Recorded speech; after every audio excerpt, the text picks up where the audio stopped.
Ang banal na Quran ay ginawa ng Allah na pinaka-himala na dala-dala ni Prophet Muhammad sallallahu alayhi wasallam. Pinasok mo yung karayong, yung nabawas ng karayong na tubig mula dun sa dagat, ay ganun lang mabawasan ang pagyayari ng iba.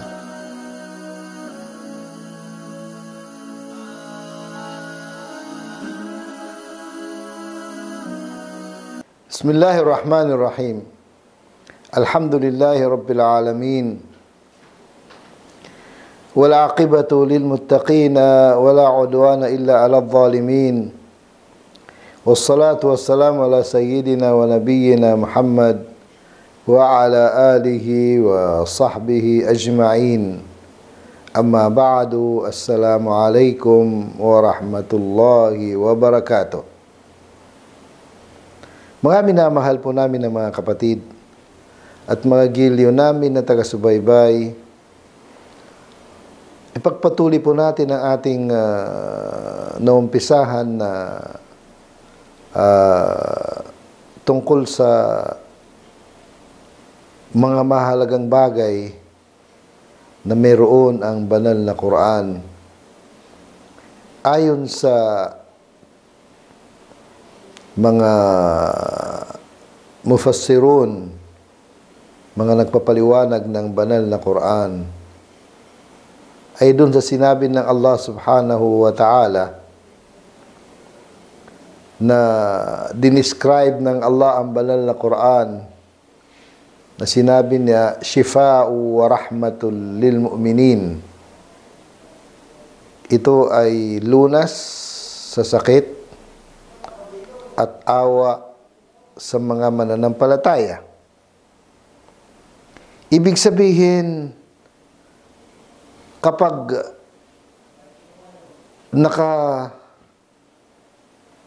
naging matatag na sa kalooban natin ang banal na Quran, ay mawawala dito, mawawala sa pamagitan nito sa ating mga puso't kalooban. Unang-una, yung sakit na pag-aalinlangan. Tayo kasi bilang tao, minsan nagkakaroon tayo ng pag-aalinlangan kapag hindi pa naging matatag sa ating puso't kalooban ng ang anuman ang katibayan na dapat natin matutunan. Na kung kaya nagkakaroon tayo ng pag-aalinlangan na kung saan ito naman ay itinutulak mas lalo tayong itinutulak ni Shaitan kapag nakita na meron tayong pag-aalinlangan. Kaya itong pag-aalinlangan na ito ay nangyari sa tao kapag hindi pa kasi nabuo ang kanyang iman sa pamagitan ng tamang katibayan, ay nagkakaroon tayo ng tinatawag na pag-aalinlangan. Sa pamagitan ng banal na Quran, sa himalang meron ng banal na Quran, at sa pagkakaunawa ng kahulugan ng banal na Quran, yung tamang kahulugan ng banal na Quran, ay nawawala yung pag-aalinlangan sa ating mga kalooban, sa ating mga paninindigan. Nawawala yung pag-aalinlangan. At pag-aalinlangan na yung mga kapatid, ang nagiging malaking bunga noon ay tinatawag na pagkahipokrito. Nifaq. Ibig sabihin ng nifaq ay pagkahipokrito, pagkukunwari. Ibig sabihin, kapag naging malala yung pag-aalinlangan, yung tao ay nawawala siya doon sa tamang paninindigan. Kaya napipilitan siyang isagawa ang mga bagay na gawain para lang hindi siya masisisi nung kapwa niyang mananampalataya, pero sa totoo lang, sa kalooban ay siya mahina. Kumbaga para bagang ang kanyang ginagawa ay pakitan tao lamang dahil sa hindi pa buo yung iman, yung paniniwala sa kanyang puso. At yun ay isa sa matinding sakit ng ating mga puso, mga kalooban, mga kapatid, tinatawag na pag-aalinlangan at pagkahipokrito. Pagkatapos nun, Siyempre kasi ang pagkahipokrito mga kapatid ay yung paglalantad ng mga bagay na wala sa kalooban natin. Sabihin, katulad ng mga taga-Madina, sinasabi na sa mga sahaba, aman na. Naniwala na kami. Pero sa kanilang mga kalooban, di pa sila naniwala. O meron pa silang matinding pag-aalinlangan.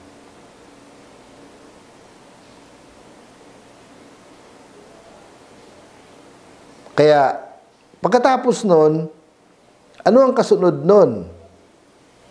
Nakasabay nun, kapag nandun na yung pag-aalinlangan at naging bunga nun ay pagkahipokrito, ang shirk. Ibig sabihin yung mawala na siya sa Islam.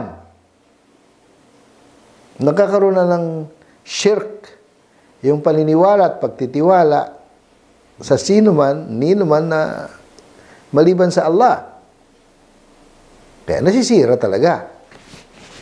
Kaya ang mga ito mga kapatid, kapag nabuo ang banal na Quran, lalo na kapag naintindihan natin ang kanyang kahulugan, ay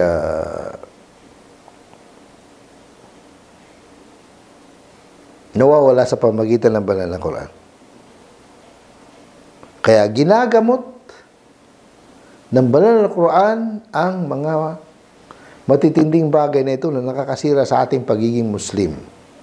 Allahu Akbar.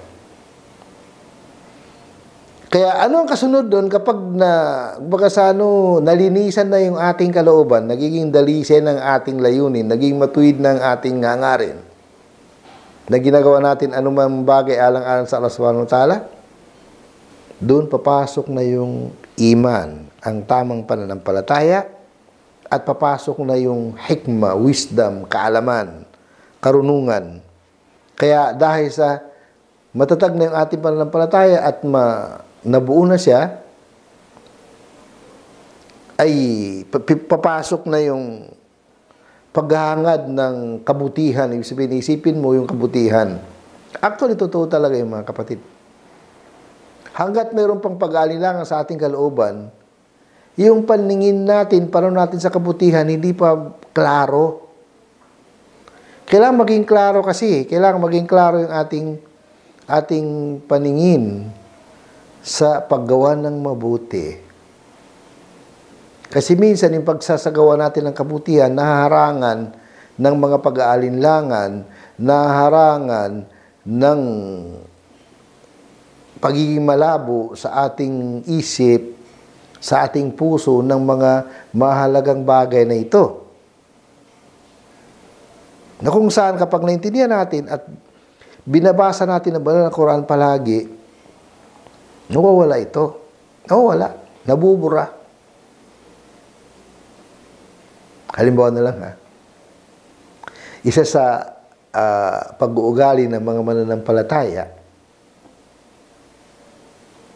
sabi sa Surat Ali Imran, Al-Qadhibin al-Ghayda wal-Afina anin nas. Kinukontrol nila ang kanilang galit. At pinapatawan nila yung mga taong nagkakasala sa kanila. Yung pangungontrol ba ng galit, mga kapatid, ay simpleng bagay? Hindi.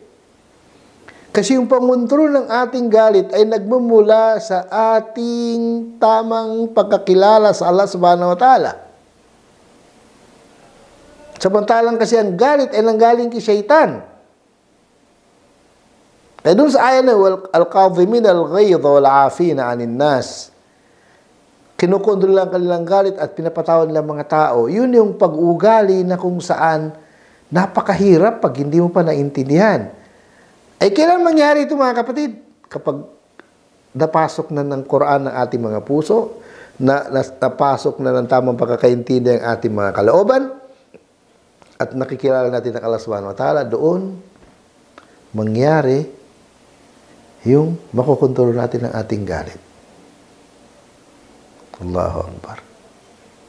At kaya natin magpatawad. Dito sa mga bagay na ito mga kapatid, ang unang-unang dapat, makontrol natin ang ating galit. Doon sa pagpapatawad, hanggat maaari tayo magpatawad. Ang pagpapatawad kasi mga kapatid, hindi siya ganun kadali. Kaya nga, hindi tayo inobliga na mabigat ang pag-autos sa pagpapatawad doon sa mga tao ng api sa atin. Yung tao bang kinamatayan,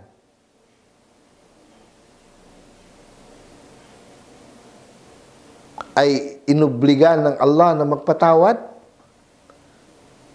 Ibig sabihin ng kinamatayan, sabihin natin, pinatayan kanyang kapatid, pinatayan kanyang anak, pinatayan kanyang ama, pinatayan kanyang kapatid. Anong sabi ng Rasul ng Quran? Wa an ta'fu huwa aqrabu lit-taqwa. Ang pagpapatawad, ayun lang pinaka malapit dun sa takot. Ibig sabihin, bakit hindi sinabi ng Allah na magpatawad na, diniretso na yung salita na magpatawad ka na? Kasi hindi siya ganun kadali.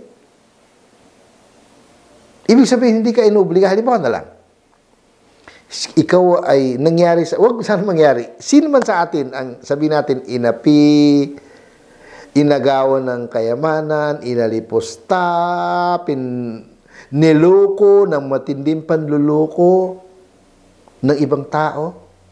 Kaya sabihin pa natin, ang gumawa nun ay kapwa niyang Muslim. Inuobliga ba tayo ng Allah na magpatawad? Ang totoo mga kapatid, hindi. Kasi hindi siya ganun kadali. Kaya nga, bakit merong qisas, merong pagpatay doon sa nakapatay? Dahil patunay na hindi tayo inobligado magpatawad. Kasi kapag pinatawad nung ama, nung anak, nung asawa, nung kapatid, nung ina, yung pumatay doon sa tao, ina, ang ibig sabihin, ama nung pinatay, ina nung pinatay, kapatid nung pinatay, asawa nung pinatay, anak nung pinatay. Kapag nagpatawad sila, ay hindi napapatayin yung yung nakapatay. Pero inobliga ba tayong magpatawad na para hindi na mamatay yung nakapatay? Hindi. Kaya maraming kasas nangyari. Although na iniinganyo tayo. Kasi ugali ng mga mananampalataya, yung mapagpatawad.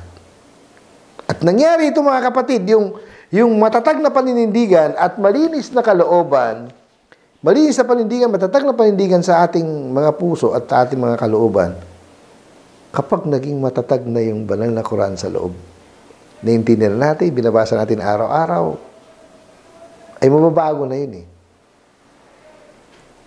Halimbawa na lang, ang nang-api sa iyo ay kapatid mo mismo.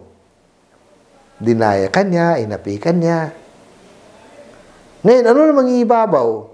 Kung naintindihan mong nakapasok yung ng Quran at sa ano nang iibabaw? Nang iibabaw doon, yung kapatiran. Hindi na pala, patawarin ko, kapatid ko naman eh. Kuya ko naman siya eh. Patawarin ko na lang. Hindi ko kaduwagan mga kapatid. Yun ay pagmamahal. Kaya ang punto ng mga kapatid, sino makakagawa doon?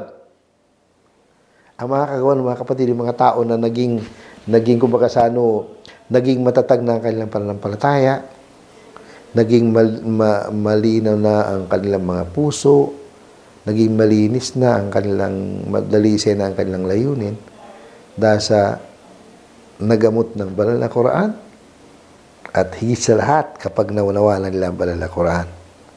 Allahu Akbar. Kaya, kapag siyempre, nandun na yung pagkakaintin sa tinatawag na pagsagawa ng mabuti, na gusto mo na makagawa ng mabuti, gusto mo na ng reward, hindi na bali. Pinatawad ko na yung kapatid ko, pinatawad ko na yung ganito, ganyan, kapitbahay ko na Muslim dahil sa gusto ko ng reward. Hindi na bali ako naapi. Inshallah ay paraiso na lang aking hangarin. Kailan nangyari yun? Nangyari ba yun ng ganun-ganun lang mga kapatid? Siyempre hindi. Allahu Akbar. Kaya mangyari ito mga kapatid doon sa naniwala sa Allah sa pamagitan ng banal na Quran, tutuwang ka ng paniniwala sa banal na Quran at sinunod niya ang katuruan ng banal na Quran. Kahit ibig sabihin, masakit sa kanya, pero nagamot yung kanyang kalooban, pumasok ang awat pagmamahal sa kanyang kalooban. Allahu Akbar. Samantalang ang mga walang pananampalataya, hindi ganun ang kanilang panindigan. Kaya kapag narinig lang banal na Quran, mas lalong naging malala ang sitwasyon. Mas lalong naging malala ang kanilang pagsaway, mas lalong naging malala ang sakit ng pagkahipokrito, sakit ng kasakiman, sakit ng pagmamataas, sakit ng galit, pagkahipokrito, lahat-lahat dahil sa hindi tumalab ang banal na Quran. Diyan lang po muna kayo mga kapatid, pagpatuloy po natin ang pagpapaliwanag na ito.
Assalamualaikum warahmatullahi wabarakatuh.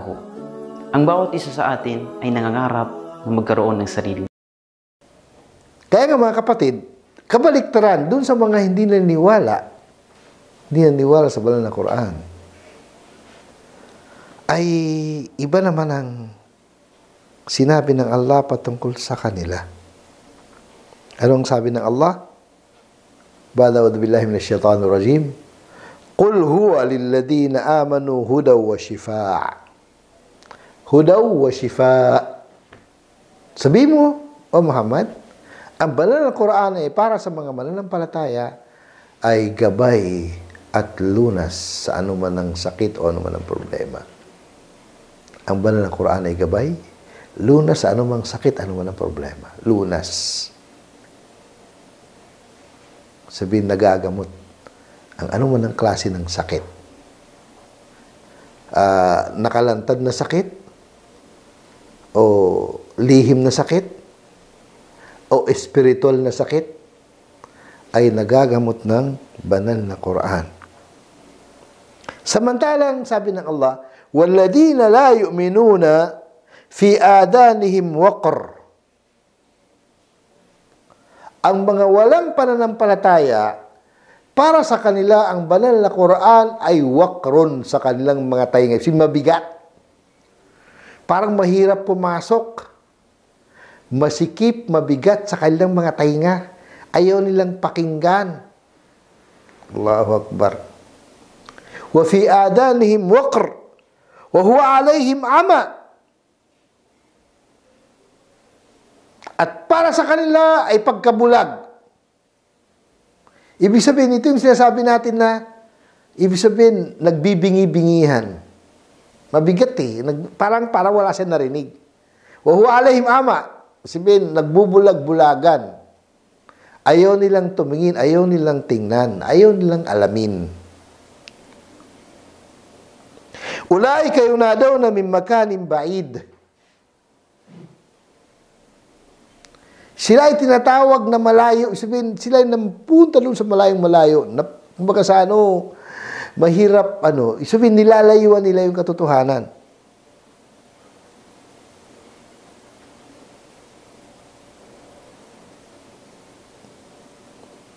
Kaya, anong sabi ng Allah? Sa ibang aya, wa idza ma unzila suratun faminhum may yaqulu ayyukum zadathu hadhihi imana. Kapag mayroong ipinahayag na kabanata ng banal na Quran, meron sa kanila magtatanong doon sa mga mananampalataya na sino sa inyo ang nadagdagan ng kanyang paninindigan, ng kanyang paniniwala, kanyang pananampalataya sa pamagitan ng banal na Quran na ito. Allahu Akbar. فَأَمَّا الَّذِينَ آمَنُوا فَزَادَتْهُمْ إِيمَانًا. Ang mga mananampalataya ay naladagdagan ng kanilang paniniwala. Allahu Akbar. وَهُمْ يَسْتَبْشِرُونَ. Nadagdagan ng kanilang paniniwala at sila ay mga nasisiyahan dahil sa naghangad sila, umaasa sila ng mga magagandang resulta, magagandang bunga ng kanilang ginawa. Yastabshirun. Sabi nila, stabshir, sila natutuwa. Sabi nila, Masya Allah, matatanggap ko na yung reward. Masya Allah, oh Allah, dagdagan mo pa ang aking lakas para mas lalo pa ako makagawa ng kabutihan. Kaya, kung makasano, mas lalo silang sumigla, mas lalo silang natutuwa, nasisiyahan sa pangyari dahil meron silang natanggap na panibagong katuruan, panibagong utos mula sa Allah subhanahu wa ta'ala, na kung kaya panibagong gantimpala, panibagong kabutihan na mula sa Allah subhanahu wa ta'ala. Samantalang, ito sa sunod to mga kapatid. Wa amma alladhina fi qulubihim marad. Samantalang ang mga yaong may sakit sa kanilang mga puso, yun ang yung sakit na banggit natin. Sakit ng pag-aalinlangan, sakit ng pagkahipokrito, o sakit ng paniniwala sa iba maliban sa Allah, sabihin shirk, o sakit ng paglabag dahil sa kanilang kahinaan ng paninindigan, sila'y gumagawa ng mali, lumalabag sa kautusan. Ano mangyayari sa kanila? Wa amma alladhina fi qulubihim marad fazadathum rijsan ila rijsihim. Fazadathum rijsan ila rijsihim. Nadadagdagan yung kanilang pagkasira, pagkaligaw, rijis. Sabihin yung pagkamali. Rijis kasi ang isa sa pinakakahulugan ng rijis, marumi. Ibig sabihin, hindi malinis. Allahu Akbar. Dahil ang paniniwala kasi mga kapatid, pure, malinis. Samantalang ang paglabag o hindi paniniwala o kasalanan ay nadudungisan ng pagkatao ng sinumang hindi naniniwala, sino man ang lumabag sa kautusan, gumawa ng mga pagkakamali, nadudungisan ang kanyang pagkatao. Rijisan ila rijisihim. Panibagong kasalanan, panibagong pagkaligaw, at mas lalo silang nadidiinan doon sa kanilang pagsuway. Wa matu wa hum kafirun. Sabi ng Allah, pagkatapos doon na sila mamamatay sa kawalan ng pananampalataya o sa paglabag sa tamang paniniwala. Kufr. Ngayon, ang tanong ng mga mahinang paninindigan, mga hipokrito,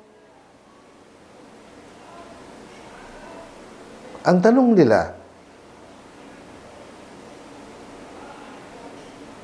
bakit sila naligaw? Bakit sila niligaw ng Allah? Ang tanong kasi, niligaw ng Allah.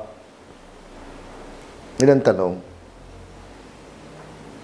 Hindi sila ang nagdesisyon ng kanilang pagkaligaw. Meron akong konting nakikitang tamang katuwiran dyan sa bagay na yan. Halimbawa, ang Allah subhanahu wa ta'ala, binigyan tayo ng laya. Malaya tayo. Malaya tayo gumawa ng mabuti, at malaya tayong gumawa ng masama. Malaya tayong sumunod, malaya tayong hindi sumunod. Malaya tayong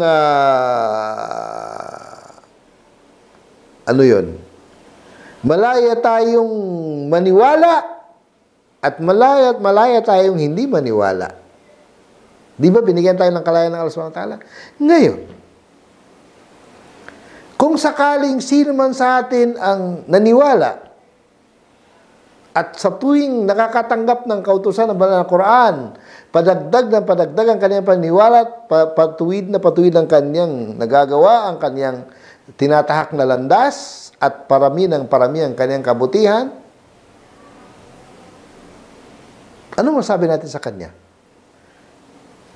Dahil sa ginamit niya yung kanyang talino, kaya siya naging malaya at sumunod sa tamang katuruan. Ngayon, yung mga ayaw sumunod, dahil hindi naging katanggap sa kanilang banal na Quran, inutusan ba silang lumabag? Hindi, ang utos ay sumunod. Ang paglabag ay pinagbawalan sila. Pero dahil sa malaya sila, hindi sila kinukontrol dito sa ibabaw ng lupa, ay mas gusto nila yung paglabag, mas gusto nilang kasalanan, mas gusto nilang pagkaligaw, mas lalo sila nagmamataas. Kaya anong naging resulta? Sila ay patuloy na Allahu Akbar. Patuloy na gumawa ng kabutihan, padagdag ang kanilang pagkaligaw, palayo ng palayo.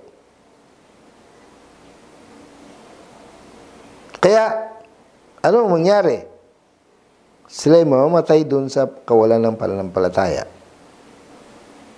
Allahu Akbar. Itong ayat na ito, mga kapatid, ay na Suratul Tawbah, Surah number 9, ayat 124 at saka 125. Yun yung patungkol sa mga mananampalataya at patungkol sa mga hindi mga mananampalataya. Allahu Akbar. Ngayon,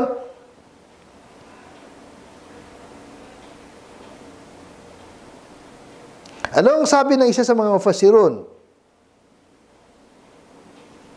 Sa isang aya na naman, sinabi ng Allah sa isang surah ng banal na Quran,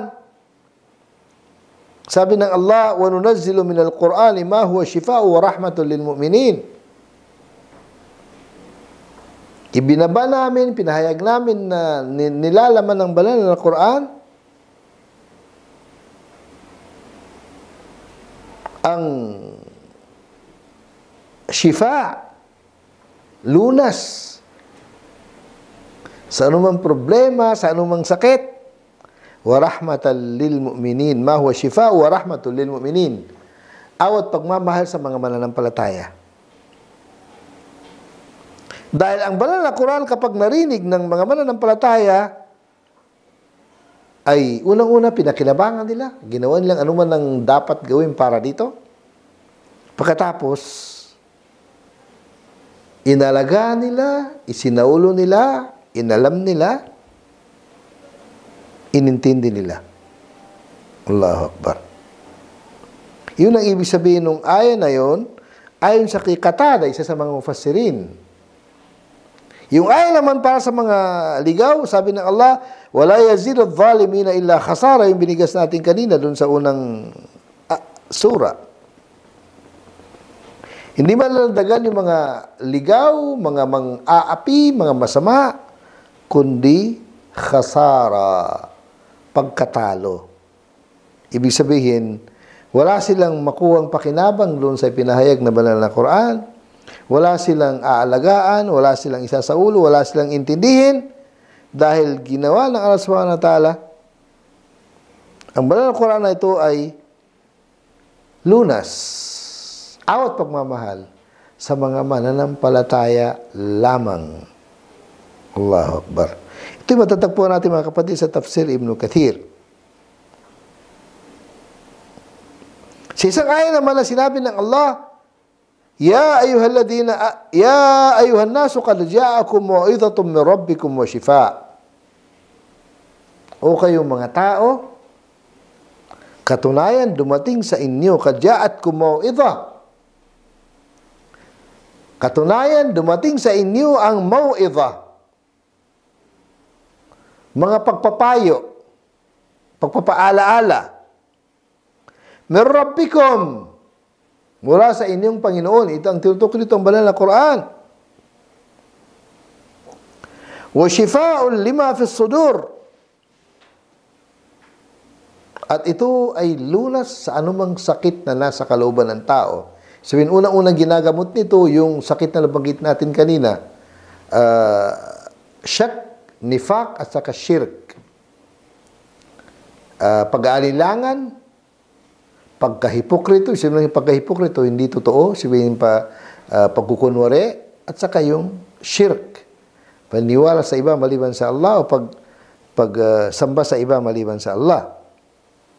Ginagamot ng banal na Quran sa mga mananampalataya ay lahat ng mga yun kasi mga kapatid.